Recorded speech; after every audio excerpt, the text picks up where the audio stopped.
প্রিয় দর্শক, আপনাদের স্বাগত জানাচ্ছি ঈদের বিশেষ সম্পাদকীয়তে। আজকে আমাদের সাথে থাকবেন আমাদের অত্যন্ত প্রিয় শিল্পী, কণ্ঠশিল্পী ফরিদা পারভীন। কেমন আছেন আপা? জি, আপনাদের দোয়া আল্লাহ পাকের রহমতে ভালো আছি। আপা, আজকে আমরা আপনার সম্পর্কে কিছু জানার চেষ্টা করব, কিন্তু শুরুতে আপনি যার জন্য বিখ্যাত, লালন সঙ্গীতের জন্য আপনি বিখ্যাত, লালনের গানকে আপনি আমাদের কাছে একেবারে হৃদয়ে গ্রাহী করে তুলেছেন, যেটা অন্য কেউ কিন্তু পারে না। সেটা আপনাদের মহত্ব, আমাকে ভালোবেসে গ্রহণ করেছেন। তো আপা, একটা লালনের গান দিয়ে শুরু করি, তারপরে আমরা কথা শুরু করব। খাঁচার ভিতর পাখি কমনে আসে যায়, আমি ধরতে পারলে মন বেড়ে দিতাম পাখির পায়,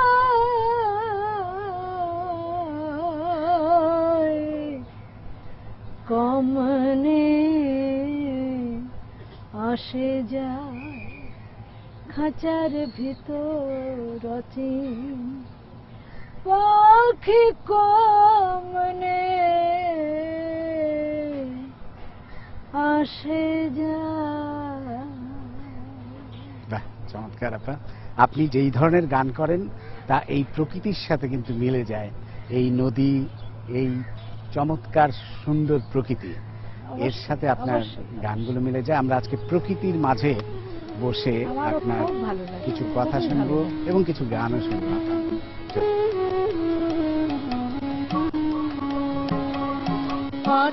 কুঠরি নয় দরজাটা,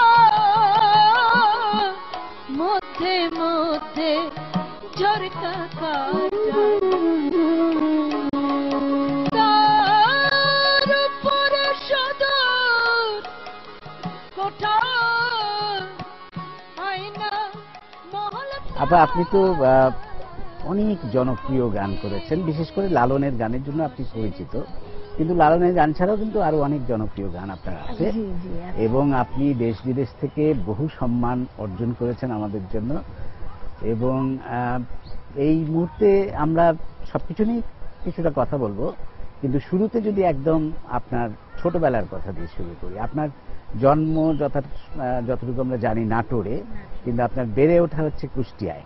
হ্যাঁ, মানে আমার বাবা চিকিৎসা সেবায় ছিলেন, তো যে কারণে তার বদলির চাকরি ছিল, এই কারণে বিভিন্ন জেলা শহরে আমাদের থাকতে হয়েছে। কিন্তু আমার গানের হাতে খড়ি হয়েছিল মাগুরা জেলাতে। আচ্ছা। যে মাগুরা জেলাতে আমার গুরু ছিলেন কমল চক্রবর্তী। আচ্ছা। কমল চক্রবর্তী এইরকম গুরু আমি দেখিনি কখনো। মানে আমাদের কাছেও তো কিছু ছেলেমেয়েরা গান শিখতে আসে, কিন্তু গুরু যে শিষ্যকে দেখতে আসে এটা আমি কখনোই ভাবিনি। গানের প্রতি যে আমার যে ভালোবাসা, আমার যে মমতা, সেটা আমার পিতামাতাই ভালো বুঝেছিলেন। আর একটাই যেহেতু সন্তান ছিলাম আমি, যে কারণে বাবা মার কাছে আমার জেদ বলেন, আমার প্রজ্ঞা বলেন, যা কিছু দাবি বলেন, সব কিছু ঘিরে আমাকে। আচ্ছা। তো তখন আমি বাবা মাকে বললাম যে আমার হারমোনিয়াম যদি না বানাই দাও তাহলে আমি খাবও না, পড়বও না, পড়াশোনা আমার ওসব ভালো লাগছে না, আমার এখন গান ছাড়া আর আমি কিছু বুঝি না। এই তখন বাবা চিন্তায় পড়ে গেলেন। একদিন রাতের বেলা মা শুয়ে আছে, আমি টেবিলে পড়াশোনা করছি, ছোট মানুষ, মা বলছে ওখান থেকে পড়ছি, আমার পাশের বাড়ির ইয়েতে হারমোনিয়াম বাজছে। আমার আর কিসের পড়া আর কিসের রাত কিবা বিরাট এসব কোনো আমার খেয়াল নেই। ওনাদের বাসার আমাদের বাসার মাঝখান দিয়ে একটা জাংলা ছিল। আচ্ছা। জাংলার মধ্যে দিয়ে বরবটি, সিম এগুলো সব ঝুলে আছে। ওই রাত্রে একটি ছোট্ট মানুষ, যে ভয় নেই, কিছুই নেই, আমি দৌড় মেরে দরজা খুলে দৌড় মেরে গিয়ে আমি তাদের কপাট ধরে আমি হারমোনিয়াম শুনছি। তারা যেন তেন করে বাজাচ্ছে ওই রকম, কিন্তু এই হারমোনিয়ামের যে সুরটা ওইটা আমাকে খুব আন্দোলিত করেছিল। তখন আমার মা ঘুম থেকে মানে এমনি চোখ খুলে দেখে যে মেয়ে নেই। তারপরে এই খুঁজতে খুঁজতে খুঁজতে খুঁজতে যেই মাও শুনছে যে হারমোনিয়াম, আর নিশ্চয়ই মেয়ে ওখানে চলে গেছে এই রাতের বেলা। তারপরে তো আমার জেদ আরো বেড়ে গেল যে পাশের বাড়ি হারমোনিয়াম বাজায়, তারা কিছুই করে না, আর আমার হারমোনিয়াম নেই, আর আমার গানের প্রতি এত ভালোবাসা, আমার বাবাকে কিছুই বুঝতে পারে না। আপনি খুব ছোটবেলায়, আপনার যখন 6 বছর বয়স, হ্যাঁ 5-6 বছর বয়স থেকেই আমার মানে 5-6 বছরের একটা বাচ্চা কথাও বলতে পারে, মোটামুটি একটা সেন্স তৈরি হয় আর কি। তারপর থেকে বড় কথা যে আমার মা, আমি অনেক বড় হয়ে মায়ের বুকের দুধ খেয়েছি। মায়ের বুকের দুধ খেতে খেতে আমার মা গান করতেন। সেই গানের সুর এখনো আমি উপলব্ধি করি ভেতরে ভেতরে। সেই সুর যে অসাধারণ, এবং আমার মনে হয় যে ওই সুর থেকেই বোধহয় মনে হয়। আপনি তো প্রথম শুরু করেছিলেন আপনার নজরুল সঙ্গীত দিয়ে। হ্যাঁ না, মানে গানের যে হাতে খড়ি হয় তখন তো সারগাম ছাড়া তো সে গুরু তো আর কিছু দেন না। পর্যায়ক্রমে যেহেতু মাগুরা থেকে আমরা নওগাঁয় গেলাম, নওগাঁ থেকে আমরা কুষ্টিয়ায় আসলাম, এই করে কুষ্টিয়াতে আমার সেটেল ডাউনটা হয়েছে বেশি। মানে বাবা তখন আমার, আমি বিভিন্ন ওস্তাদের কাছে আমার ধ্রুপদী সঙ্গীত মানে ক্লাসিক্যালের চর্চা করেছি, আর নজরুলের গানের হচ্ছে ওস্তাদ আব্দুল কাদের আর ওস্তাদ মীর মুজাফফর আলী, এই দুজনের কাছে আমার মানে নজরুলের গানের চর্চা করেছি। তারপর আপনার লালনের গানের শুরুটা কিভাবে হলো? প্রথমে সত্য বল সুপথে চল, এটাই আমার জীবনের প্রথম লালন সাহেবের গান। হ্যাঁ, মানে এটা একেবারে স্বাধীনতার পরে, স্বাধীনতার পরে দেশ স্বাধীন হয়েছে, আনন্দ বলেন দুর্ঘটনা বলেন সবকিছু মিলিয়ে মানুষের একটু আনন্দ যেটা আছে, আবার কষ্টটাও আছে। অনেককে হারিয়েছে, অনেকে, আমাদের নিজেদের মধ্যে অনেক আত্মীয় স্বজনকে আমরা হারিয়েছি যুদ্ধের বছর। তো সেই সময় লালন সাহেবজি তার জীবদ্দশায় তার শিষ্যদের নিয়ে তিনি মহাসমাবেশ করতেন দোল পূর্ণিমা কুষ্টিয়াতে। তখন এর সব অনুষ্ঠানটা চলছে আর কি, মানে তোড়জোড় চলছে যে অনুষ্ঠানটা ভালো করে করতে হবে, স্বাধীন হয়েছে, স্বাধীনের প্রথম বর্ষেই যেন আমরা সুন্দর করে করতে পারি।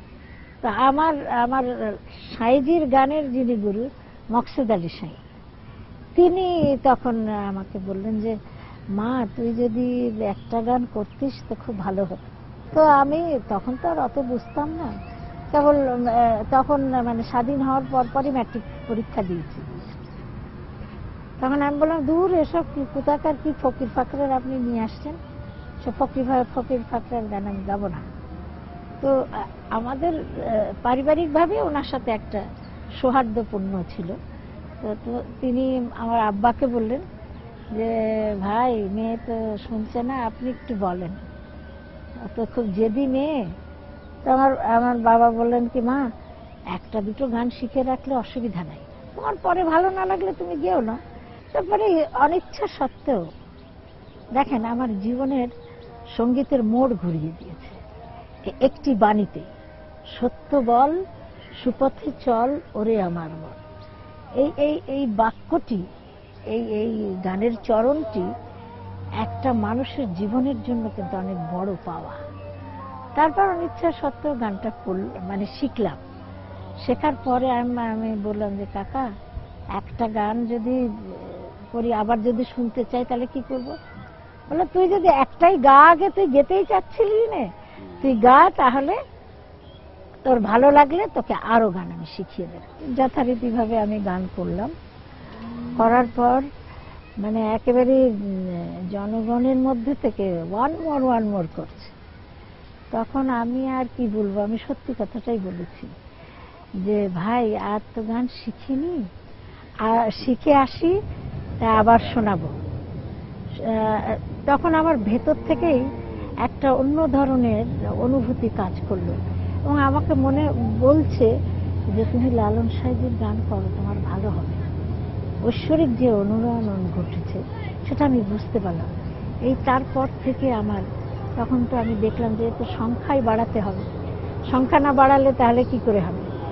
সংখ্যা বাড়ানোর পরে এই অদ্যাবধি এখন পরিচয় আমার লালন ফকিরের গানের জন্য। তারপর গানের চর্চা অবিরাম চলতে থাকলো। হ্যাঁ, ওইভাবেই চলতে লাগলো আর কি। আপনার লালনের একটি গান আপনি আমাদের শোনেন না তো গিয়ে? চিরদিন ইচ্ছা মনে, চিরদিন ইচ্ছা মনে, আলে ডাঙায় ঘাস খাবা তুমি, আলে ডাঙায় ঘাস খাবা, মন সহজে কি সই হবা, মন সহজে কি সই হবা, ডবার পর মুগুর পোলে, ডবার পর মুগুর পোলে, সেই দিনে গাটের পাবা তুমি, সেই দিনে গাটের পাবা, মন সহজে কি সই হবা, মন সহজে কি সই হবা।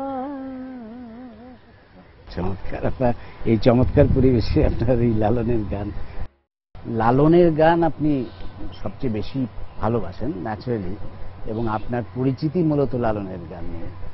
এই যে লালনের গান দিয়ে যে আপনি এত মানুষের হৃদয় জয় করলেন, এর রহস্যটা কি, আপনার কি মনে হয়? একটু বলি যে আপনি যদি যে কোনো গানই হোক না কেন, সেই গানের বিষয়বস্তু যদি আপনি নিজেকে ধারণ না করেন, তাহলে তো আপনি সেটাকে অন্যের কাছে পৌঁছে দিতে পারবেন না। আমি আমাদের ফকিরদের সম্মান রেখেই বলছি, তারা কিন্তু ওইভাবে কিন্তু গুরু শিষ্য শিক্ষা নেই, সঙ্গীতের শিক্ষা নেই। এমনি তাত্ত্বিক শিক্ষা আছে, আধ্যাত্মিক শিক্ষা আছে, কিন্তু গুরু শিষ্য যে সঙ্গীতের, সেই শিক্ষাটা নাই। যে কারণে অদ্যাবধি হয়তো বলবেন যে অদ্যাবধি আপনি আসার পরে শোনা গেল, এর আগে তো আমরা একটু একটু শুনেছি, কিন্তু ওই রকম উল্লেখযোগ্যভাবে কিছু না। আসলে হয়েছে তারা এক গানের কথা আরেক গানে লাগিয়ে ফেলে, কখনো কখনো আবার পরিষ্কার না। কথাগুলো যদি পরিষ্কার করে না বলি, তাহলে যিনি শুনবেন তিনি ওইটার অর্থটা, মর্মার্থটা বুঝতে পারেন না। কিন্তু আমার এই গাইতে গাইতে আমার ছোটবেলা থেকে একটু মনে হয় যেন আধ্যাত্মিকতার একটু ভাব বোধহয় ভেতরে ছিল, যে কারণে সাঁইজির বাণী এখনো যে বুঝতে পারি তা নয়, কিন্তু সাঁইজির গান করতে করতে করতে করতে ভেতর থেকেই কিন্তু আমার একটা শিক্ষা হয়ে যায় আর কি। আপা, আপনি জীবনে অনেক সম্মান পেয়েছেন।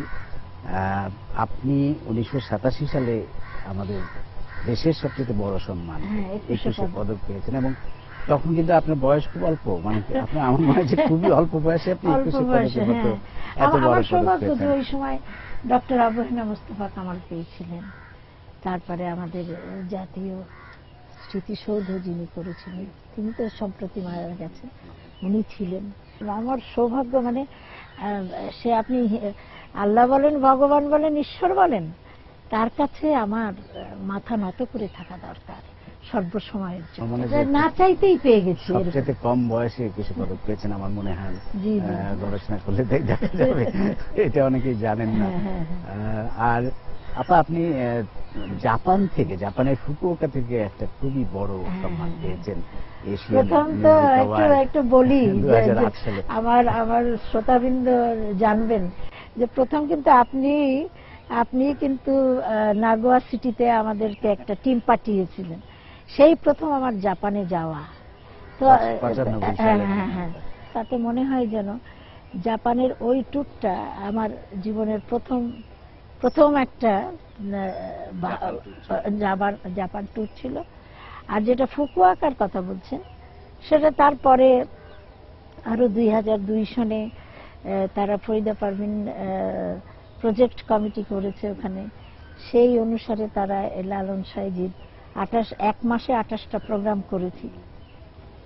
এরপরে ওরা আমাদের সম্পর্কে, লালন সাইজি সম্পর্কে ওরা অনেক পরীক্ষা নিরীক্ষা করার পর তারপরে উপনীত হয়েছে যে সাইজির কারণে ফরিদা পারভিনকে দেওয়া।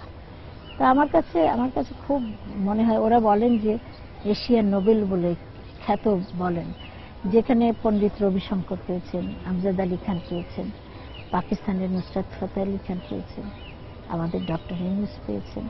এরপরে বাংলাদেশের সাংস্কৃতিক অঙ্গনে ফরিদা পারভিনকে। তো ফরিদা পারভিনের একটা নিজস্ব একটা আনন্দ আছে, কিন্তু সবচাইতে বড় আনন্দ বাংলাদেশের ফরিদা পারভিনকে তারা রিকগনাইজ করেছে, তারা সম্মান দেখিয়েছে। এর থেকে বড় পাওয়া আর কিছু হতে পারে না। বাইরে যখন যান পুরস্কার নিতেই হোক বা গান গাইতে, আপনি আপনার দেশকে রিপ্রেজেন্ট করছেন, আপনি লালন সাইজিকে রিপ্রেজেন্ট করছেন বিদেশিদের কাছে, কেমন লাগে? জাপানের কথাই বলি, তারা যখন গান শুনছে কোন ক্ষেত্রে তারা কাঁদছে, হাউমাউ করে কাঁদছে। তো তখন আমাদের সাথে কোঅর্ডিনেট করেছে, সে জাপানে ছিল অনেকদিন, আলম। তো আমি বললাম কি বলছেন, ওনারা এত কাঁদছেন কেন? ওদের কান্না দেখে আমার কান্নাটাও আমি মানে দাবিয়ে রাখতে পারছি না। উনি বললেন কি যে আপা, তারা বলছে যে ওনার ভাষা বোঝার দরকার নেই, উনি যে কি দরদ দিয়ে গাইছেন ওইটাই কিন্তু আমাদের ভেতরটা খুব আবেগ আপ্লুত করছে। তো এই যে একটা বড় যে সঙ্গীতের ভাষা নেই, কিন্তু সুরের যে ভাষা সেটা সার্বজনীন। প্যারিসের যেটা লা ভ্যালি থিয়েটার হল, এখানেও কিন্তু পণ্ডিত রবিশঙ্কর বাজিয়েছেন, তারপরে আমজাদ আলী উনি বাজিয়েছেন।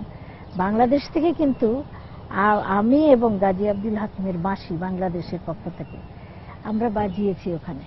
তো এই যে সম্মান আমার, এই সম্মান শুধু আমার একার নয় বা আরেকজনের নয়, এটা বাংলাদেশের সম্মান। আমি মনে করি সেটা আমি উপলব্ধি করি যে এটা একটা আমার জন্য অনেক বড় পাওয়া।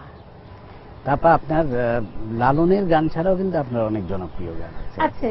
আমরা যদি মনে করতে সেই দেশের গান, তারপরে এই পদ্মায় মেঘনা, এটা দিয়ে তো আপনার শুরু, মানে জনপ্রিয়তার শুরু বলতে গেলে স্বাধীনতার পরে। তারপরে আপনার তোমরা ভুলেই গেছো মল্লিকাদের নাম, চমৎকার একটি গান আছে। তো ওই গানটি একটু শোনান না আমাদের, দেশের গানটা একটু, তারপরে এইটা একটু। এই পদ্মা, এই মেঘনা, এই যমুনা সুরমা নদী তটে আমার রাখাল মন গান গেয়ে যায়।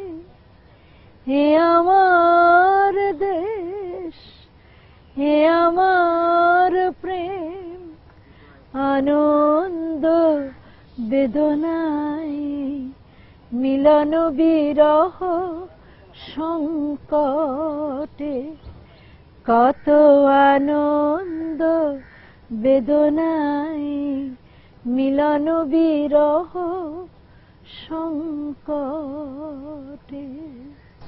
ওই গানটা যদি একটু গান, তোমরা ভুলেই গেছো, তোমরা ভুলেই গেছো মল্লিকাদির নাম, তোমরা ভুলেই গেছো মল্লিকাদির নাম। সে এখন ঘুমটা পরা কাজল বধূ দূরে কোন গায়, পথের মাঝে পথ হারালে আর কি পাওয়া যায়, পথের মাঝে পথ হারালে আর কি পাওয়া যায়। তোমরা ভুলেই গেছো মল্লিকাদির নাম, তোমরা ভুলেই গেছো মল্লিকাদির নাম। জাতীয় চলচ্চিত্র পুরস্কারও কিন্তু আপনি পেয়েছেন জি, পেয়েছি। 1997 না 93? না, এটা 93 সালে জাতীয়। এটা কোন ছবির জন্য আপনার মনে আছে? এটা হচ্ছে অন্ধপ্রেম। অন্ধপ্রেম। গানটা কি ছিল আপনার? আর এটা নিন্দার কাটা যদি না বিধিল গায়ে, আচ্ছা, প্রেমের কি স্বাদ আছে বলো। গানটা একটু শুনুন আপনি। আধার না থাকে যদি কি হবে আলো, প্রেমের কি স্বাদ আছে বলো।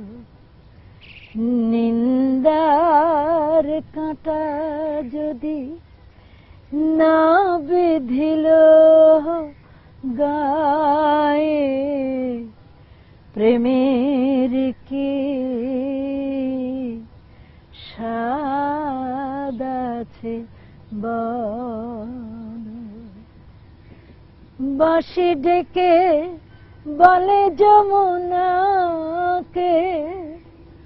অপবাদ যতই আসুক, রাই কি কখনো ঘরে থাকে। কলঙ্ক না লাগে যদি ভালোবেসে লাগে কি ভালো, প্রেমের কি স্বাদ আছে বলো। নিন্দার কাঁটা যদি না বিধিল গায়ে, প্রেমের কি স্বাদ আছে বলো। আপা, একটু আপনার প্রতিষ্ঠিত যে ফরিদা পারভিন ফাউন্ডেশন, সেটা সম্পর্কে যদি একটু জানতে চাই। এটা কবে প্রতিষ্ঠা করলেন? কার্যক্রমটা আগে থেকেই চলেছে, কিন্তু রেজিস্ট্রেশন পেয়েছি এই বছরেই। আচ্ছা, এটা তো কিছু আইনগত বিষয় আছে, সেগুলো তো মেনে চলতেই হবে। তো এইটার অ্যাপ্রুভাল পেয়েছি এই বছরেই। কি উদ্দেশ্যে আপা এটা? এটা উদ্দেশ্য যে ফরিদা পারভিন বললে মানুষের চেহারার মধ্যে বা মনের মধ্যে সাইজির আদলটা একটু ভেসে ওঠে। সেই জন্য আমার ইচ্ছা যে লালন সাইজির গানগুলো যতটুকু পারা যায়, লোকজ গানের যেহেতু কোনো স্বরলিপি হয় না, কারণ লোকের মুখে মুখে গানগুলো আসলে সেগুলো একটু পরিবর্তন হয়, মানে পরিবর্ধনও হয়। তো সেই কারণে আমি আমার গুরুর কাছ থেকে, যেহেতু লালন সাইজি আমার গুরুর কাছে বেঁচে আছেন, আমার গুরু আমার মধ্যে বেঁচে আছেন, সেই কারণেই আমি তার ঘরানাটাকে, তিনি যেভাবে আমাকে শিখিয়েছেন, সেই ঘরানাটাকে আমি প্রতিষ্ঠিত করবার জন্য আমি স্বরলিপির একটি কাজ করছি। সেটা 25টা গান হয়ে গেছে, আরো এখনো 75টি আছে, সেটা পথে আর কি। 100টি গানের 100টি গানের স্বরলিপি। এই 100টি গান যদি সঠিকভাবে ছেলে মেয়েরা গেতে পারে, আমার তো মনে হয় তার জীবনে আর কোনো অপূর্ণতা থাকবে না, আমার দৃষ্টিকোণ থেকে। আগামী প্রজন্ম যেন গানগুলো পেয়ে যায় আর কি। এবং আমার এই প্রতিষ্ঠানের মূল বিষয়টাই, যেহেতু আমি প্রথম যে গানটি দিয়ে শুরু করেছিলাম লালন সাইজি, সত্য বল সুপথে চল ওরে আমার মন, এই গানটির আমাদের প্রতিষ্ঠানের মূল মন্ত্রটা হচ্ছে সত্য বল সুপথে চল ওরে আমার মন। তো আরেকটা গান শুনি আপা। হ্যাঁ, এটাই করি, সত্য বল সুপথে চল। সত্য সুপথ নাচে নিলে পাবিনে মানুষের দর্শন,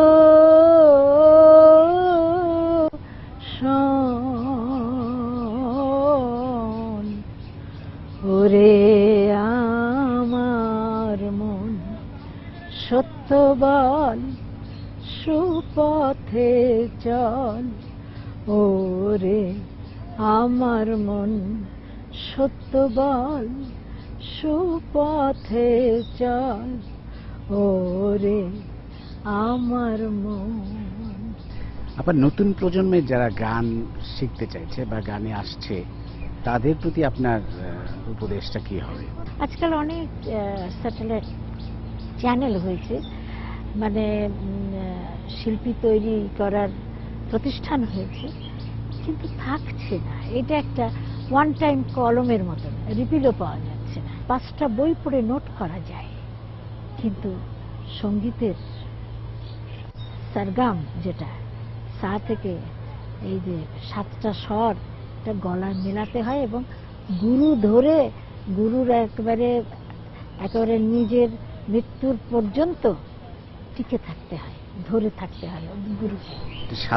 সাধনা একদম বিশুদ্ধভাবে সাধনা, এবং সব ক্ষেত্রে কিন্তু সাধনায় আছে। সব ক্ষেত্রে কিন্তু সাধনা যদি পরিপূর্ণতা না আসে, বা সেই সাধনার প্রতি যদি প্রেম না থাকে, সেই ডেডিকেশন না থাকে, তাহলে সেই লক্ষ্যে পৌঁছানো সম্ভব না। এবং সব শিল্পের ক্ষেত্রে তো এটা প্রযোজ্য। হ্যাঁ, সেটাই বলছি। শিল্পী তো কখনো মানে বস্তুগত কিছু আশা যদি করে, সেটাই বলছি। তাহলে তো আমি যেহেতু সঙ্গীতের মানুষ, আমি সঙ্গীতের কথাটি বললাম, কিন্তু যে কর্মটি করুক না কেন, সেই কর্মের সাথে প্রেম নিহিত থাকতে হবে। আজকাল অনেক বেশি বস্তুগত হয়ে গেছে। হ্যাঁ, সবকিছু। আর আমাদের এখন, যাই হোক, যে লালন সাঁইজি বলেন, সময় গেলে সাধন হবে না, দিন থাকতে তিনের সাধন।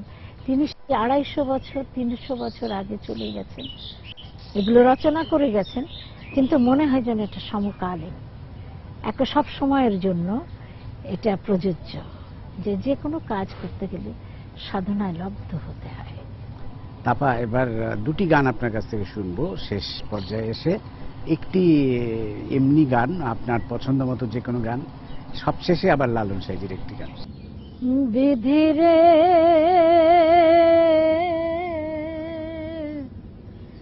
তুই আমায় ছাড়া রঙ্গ করার মানুষ দেখলি না, আমার বুকটা ভরে তৃষ্ণা দিলি, সেইতে আশা মেটায় এমন মানুষ দিলি না, আমার সেইতে আশা মেটায় এমন মানুষ দিলি না। বিধিরে